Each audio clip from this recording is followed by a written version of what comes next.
الله أكبر.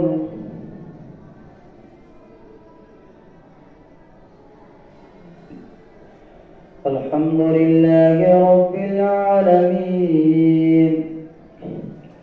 الرحمن الرحيم مالك يوم الدين إياك نعبد وإياك نستعين اهدنا الصراط المستقيم صراط الذين أنعمت عليهم غير المغضوب عليهم ولا الضالين. ألم تروا أن الله سخر لكم ما في السماوات وما في الأرض وأسبغ عليكم نعمه ظاهرة وباطنة ومن الناس من يجادل في الله بغير علم ولا هدى ولا كتاب منير. وإذا قيل لهم اتبعوا ما أنزل الله قالوا بل نتبع ما وجدنا عليه آباءنا أولو كان الشيطان يدعوهم إلى عذاب السعير. ومن يسلم وجهه إلى الله وهو محسن فقد استمسك بالعروة الوثقى وإلى الله عاقبة الأمور. ومن كفر فلا يحزنك كفره إلينا مرجعهم فننبئهم بما عملوا إن الله عليم بذات الصدور. نمتعهم قليلا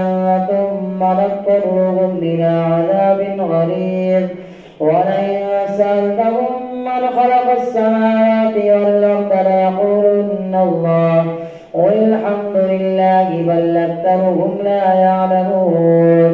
لله ما في السماوات والأرض إن الله هو الغني الحميد. ولو أن ما في الأرض من شجرة أقلام والبحر يمده من بعده 7 أبحر ما نفدت كلمات الله إن الله عزيز حكيم. ما خلقكم ولا بعثكم إلا كنفس واحدة إن الله سميع بصير. ألم تر أن الله يولج الليل في النهار ويولج النهار في الليل وسخر الشمس والقمر كل يجري لأجل مسمى وأن الله بما تعملون خبير. ذلك بأن الله هو الحق وأن ما يدعون من دونه الباطل وأن الله هو العلي الكبير. ألم تر أن الفلك تجري في البحر بنعمة الله ليريكم من آياته إن في ذلك لآيات لكل صبار شكور. وإذا غشيهم موج كالظلل دعوا الله مخلصين له الدين فلما نجاهم إلى البر فمنهم مقتصد وما يجحد بآياتنا إلا كل خطار كفور. يا أيها الناس اتقوا ربكم واخشوا يوما لا يجزي والد عن ولده ولا مولود هو جاز عن والده شيئا إن وعد الله حق فلا تغرنكم الحياة الدنيا ولا يغرنكم بالله الغرور. إن الله عنده علم الساعة وينزل الغيث ويعلم ما في الأرحام وما تدري نفس ماذا تكسب غدا وما تدري نفس بأي أرض تموت إن الله عليم خبير. ألف لام ميم تنزيل الكتاب لا ريب فيه من رب العالمين. أم يقولون افتراه بل هو الحق من ربك لتنذر قوما ما أتاهم من نذير من قبلك لعلهم يهتدون. الله الذي خلق السماوات والأرض وما بينهما في 6 أيام ثم استوى على العرش ما لكم من دونه من ولي ولا شفيع أفلا تتذكرون يدبر الأمر من السماء إلى الأرض ثم يعرج إليه في يوم كان مقداره 1000 سنة مما تعدون ذلك عالم الغيب والشهادة العزيز الرحيم الذي أحسن كل شيء خلقه وبدأ خلق الإنسان من طين ثم جعل نسله من سلالة من ماء مهين ثم سواه ونفخ فيه من روحه وجعل لكم السمع والأبصار والأفئدة قليلا ما تشكرون وقالوا وإذا ضللنا في الأرض أئنا لفي خلق جديد بل هم بلقاء ربهم كافرون قل يتوفاكم ملك الموت الذي وكل بكم ثم إلى ربكم ترجعون ولو ترى إذ المجرمون ناكسوا رؤوسهم عند ربهم ربنا أبصرنا وسمعنا فارجعنا نعمل صالحا إنا موقنون ولو شئنا لآتينا كل نفس هداها ولكن حق القول مني لأملأن جهنم من الجنة والناس أجمعين فذوقوا بما نسيتم لقاء يومكم هذا إنا نسيناكم وذوقوا عذاب الخلد بما كنتم تعملون إنما يؤمن بآياتنا الذين إذا ذكروا بها خروا سجدا وسبحوا بحمد ربهم وهم لا يستكبرون الله أكبر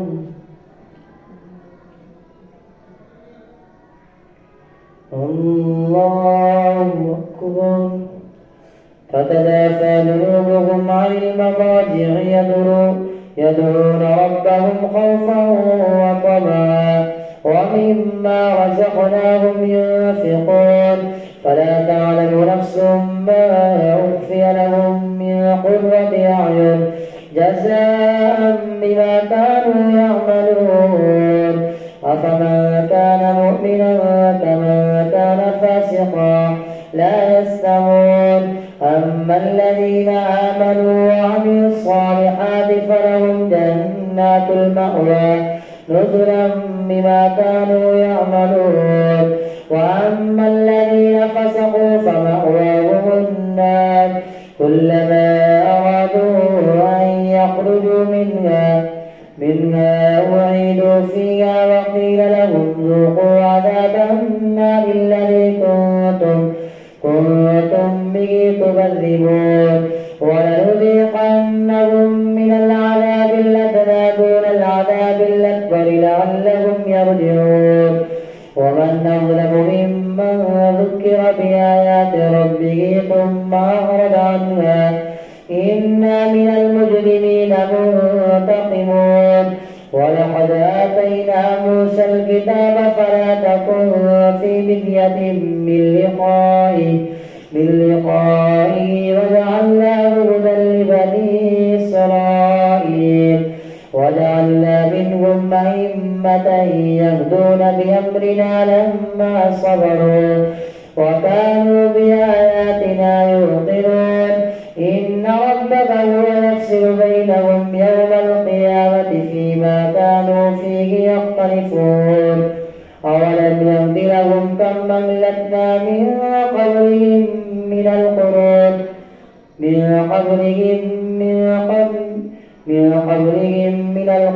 يمشون في مساكنهم إن في ذلك لآيات أفلا يسمعون أولم يروا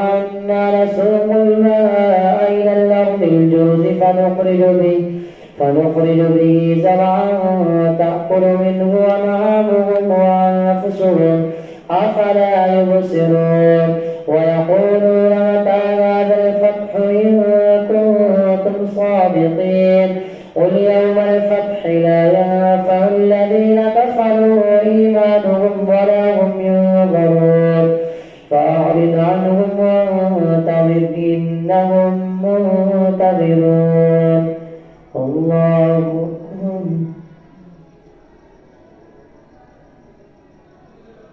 سمع الله لمن حمده الله أكبر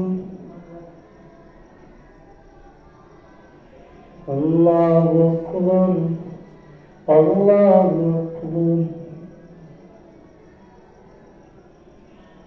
الله أكبر الحمد لله رب العالمين الرحمن الرحيم مالك يوم الدين إياك نعبد وإياك نستعين اهدنا الصراط المستقيم صراط الذين أنعمت عليهم غير المغضوب عليهم ولا الضالين يا أيها النبي اتق الله ولا تطع الكافرين والمنافقين إن الله كان عليما حكيما واتبع ما يوحى إليك من ربك إن الله كان بما تعملون خبيرا وتوكل على الله وكفى بالله وكيلا ما جعل الله لرجل من قلبين في جوفه وما جعل أزواجكم اللائي تظاهرون منهن أمهاتكم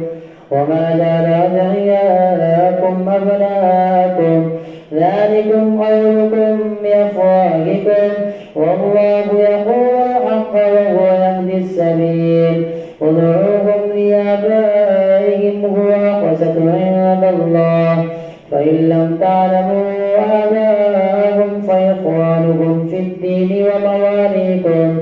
وليس عليكم جناح فيما أخطأتم به ولكن ما تعمدت قلوبكم وكان الله غفورا رحيما النبي أولى بالمؤمنين من أنفسهم وأزواجهم أمهاتهم وأولو الأرحام بعضهم مولى ببعض في كتاب الله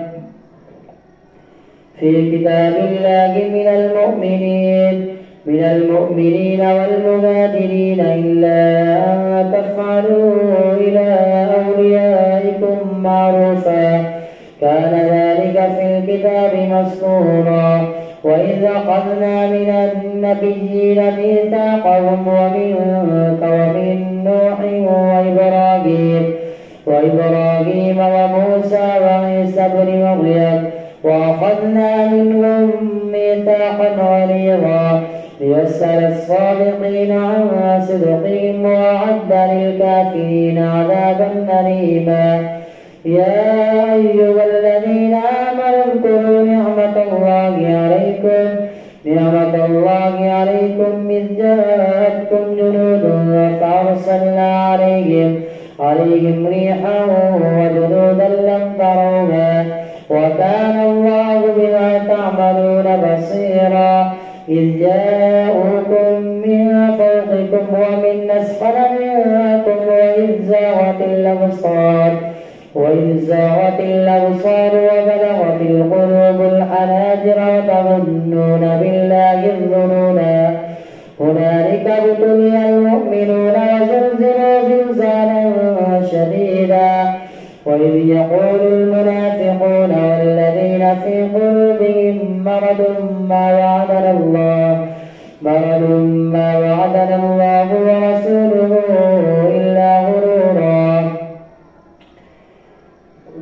ورسوله إلا غرورا وإذ قالت طائفة منهم يا أهل يثرب لا مقام لكم فارجعوا ويستأذن فريق منهم النبي يقولون إن بيوتنا عورة وما هي بعورة إن يريدون إلا فرارا ولو دخلت عليهم من أقطارها ثم سئلوا الفتنة لأتوها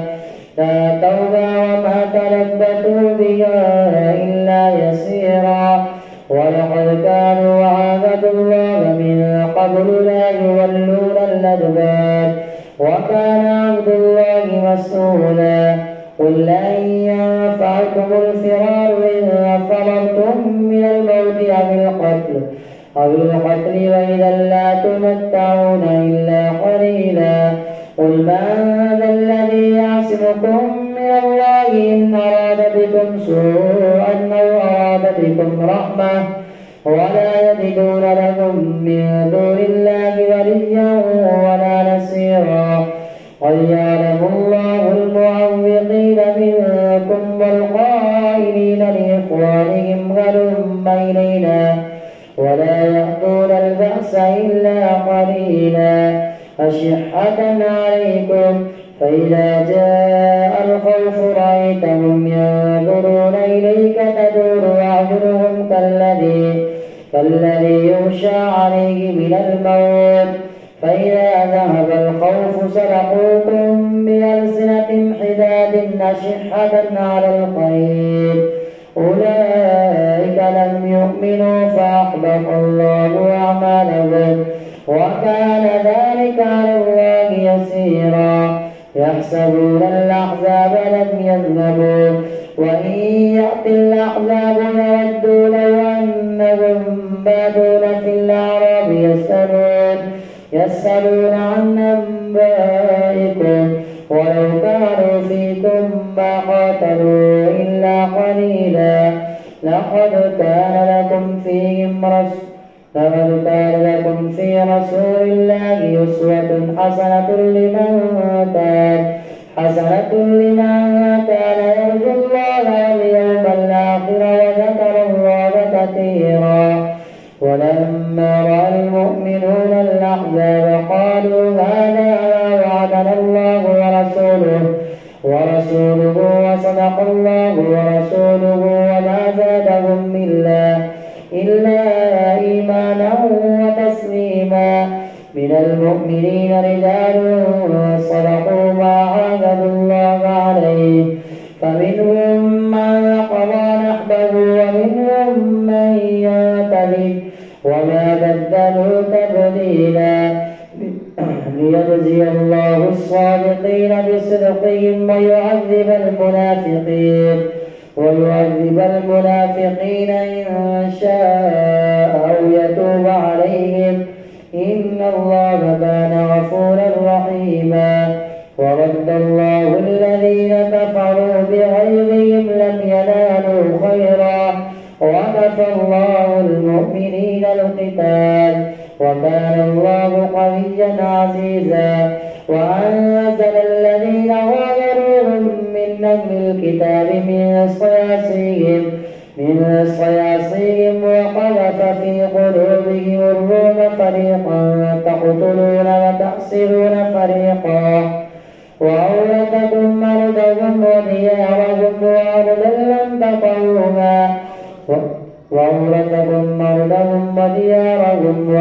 لم تطئوها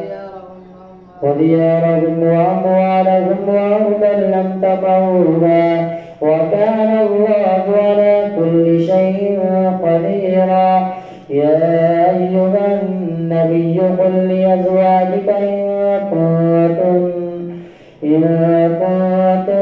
تردن الحياة الدنيا وزينتها فتعالين أمتعكن وأسرحكن سراحا جميلا